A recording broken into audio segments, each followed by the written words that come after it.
नमस्कार दोस्तों, इस वीडियो में जाने वट सावित्री व्रत की रोचक कथा जो पति पत्नी के असीम प्रेम को दर्शाती है।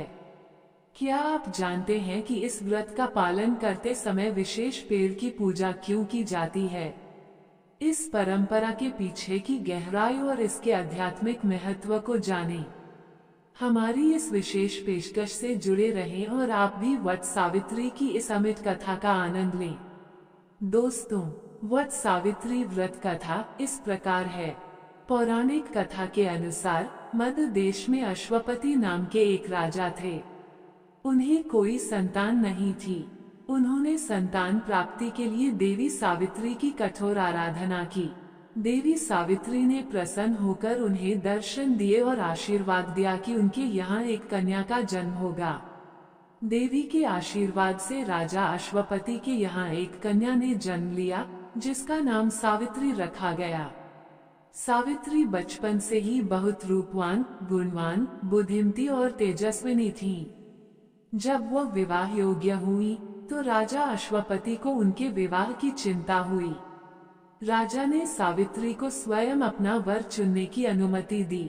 सावित्री ने विभिन्न राज्यों का भ्रमण किया और अंत में शाल्व देश के वनवासी राजा द्युमत्सेन के पुत्र सत्यवान को अपने पति के रूप में चुना।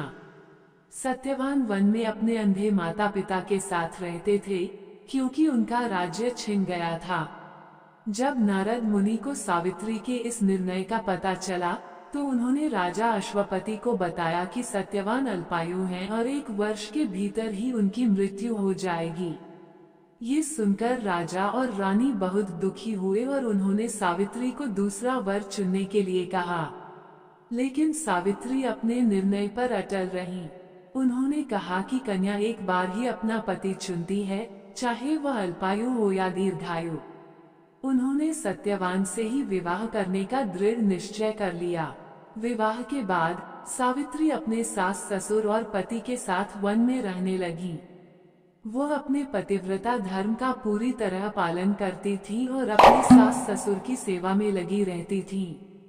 नारद मुनि द्वारा बताए गए सत्यवान की मृत्यु का दिन जब निकट आया तो सावित्री ने 3 दिन का उपवास रखा। मृत्यु के दिन सत्यवान लकड़ी काटने के लिए वन में गए और सावित्री भी उनके साथ गईं। वन में सत्यवान को चक्कर आने लगा और वह एक वट वृक्ष के नीचे लेट गए। कुछ देर बाद यमराज स्वयं सत्यवान के प्राण हरने के लिए प्रकट हुए। यमराज सत्यवान के सूक्ष्म शरीर को लेकर चलने लगे तो सावित्री भी उनके पीछे पीछे चलने लगी। यमराज ने सावित्री को रोकने की बहुत कोशिश की, लेकिन सावित्री ने जाने से इनकार कर दिया। उन्होंने अपने पतिव्रता धर्म और सद्गुणों का बखान करते हुए यमराज से अनेक तर्क दिए। सावित्री की निष्ठा, भक्ति और पतिव्रता धर्म से प्रसन्न होकर यमराज ने उन्हें वरदान मांगने के लिए कहा। सावित्री ने पहले अपने अंधे सास ससुर की आंखों की रोशनी वापस मांगी, फिर अपने ससुर का खोया हुआ राज्य वापस मांगा और अंत में अपने पिता के लिए 100 पुत्रों का वरदान मांगा। यमराज ने सावित्री के सभी वरदान स्वीकार कर लिए। फिर सावित्री ने कहा, हे प्रभु, आपने मुझे पुत्रवती होने का आशीर्वाद दिया है, लेकिन मेरे पति ही नहीं होंगे तो मैं पुत्रवती कैसे हो सकती हूँ? सावित्री के इस तर्कपूर्ण वचन को सुनकर यमराज को सत्यवान के प्राण वापस करने पड़े। यमराज ने सत्यवान के प्राण वापस कर दिए और अंतर्ध्यान हो गए। सावित्री उसी वट वृक्ष के पास लौटी जहाँ सत्यवान का मृत शरीर पड़ा था। सत्यवान जीवित हो उठे और उठकर बैठ गए। सावित्री ने उन्हें सारा वृतांत सुनाया। इसके बाद वे दोनों खुशी खुशी अपने आश्रम लौट आए। आश्रम पहुंचने पर उन्होंने देखा कि सत्यवान के माता पिता की आंखों की रोशनी वापस आ गई है और उनका राज्य भी उन्हें वापस मिल गया है।